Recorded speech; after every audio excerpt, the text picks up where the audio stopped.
Di depan seluruh anggota Komisi 11 DPR, Sri Mulyani mengungkap bahwa mayoritas transaksi mencurigakan sebesar 349 triliun rupiah yang disebutkan oleh Menko Polhukam Mahfud MD bukanlah dari Kementerian Keuangan.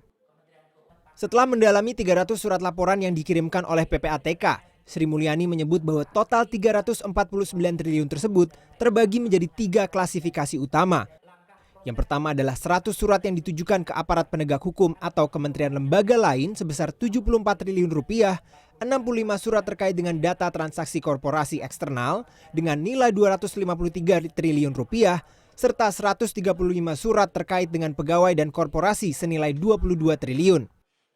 135 surat terakhir ini di mana terbagi 18,7 triliun transaksi korporasi dan 3,3 triliun adalah transaksi pegawai Kementerian Keuangan. Nilai 3,3 triliun rupiah ini adalah transaksi debit kredit pegawai Kemenkeu, termasuk penghasilan resmi, transaksi keluarga dan jual beli harta dalam kurun waktu 2009 hingga 2023 yang telah ditindaklanjuti oleh Kementerian Keuangan. Dari 22 3,3 tadi ya, yang itu kan sudah, dan itu semuanya tadi seperti saya sampaikan sudah ditindaklanjuti ya. Kalau dia menyangkut ada unsur dari Kementerian Keuangan, tadi kan kita sudah melakukan langkah-langkah korektif terhadap 193 ya dari pegawai kita.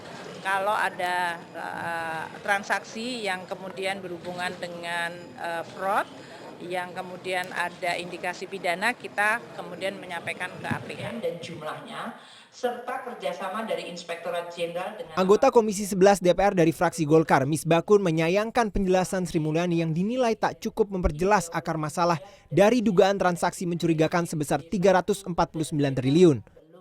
Meski sudah menjelaskan bahwa mayoritas transaksi tak terjadi di Kementerian Keuangan, Misbakun berharap Sri Mulyani seharusnya bisa lebih detail untuk menjelaskan dugaan transaksi bermasalah yang telah dilaporkan oleh PPATK senilai 349 triliun tersebut.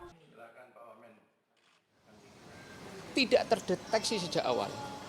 Sementara Menteri Keuangan cerita reformasi itu mulai tahun 2001 sampai 2023 dan program yang akan datang sampai 2025 malah disebutkan programnya.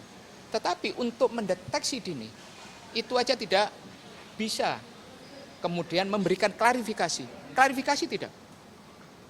Dan jawabannya muter-muter.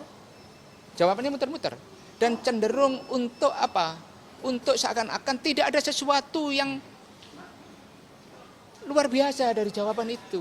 Bahwa seakan-akan ini semuanya everything is okay gitu loh. Everything is okay. Apa yang menjadi keinginan masyarakat untuk menggali informasi lebih jauh? Menggunakan 2 yang terbesar saja dulu. Selanjutnya DPR akan menggelar rapat bersama Komite Tindak Pidana Pencucian Uang yang diisi oleh Sri Mulyani, Ivan Yustiavandana, serta Mahfud MD di Komisi 3 DPR untuk memperjelas duduk perkara dari isu transaksi mencurigakan 349 triliun ini. Ausriun Dholu, Fajar Bolivia, Jakarta.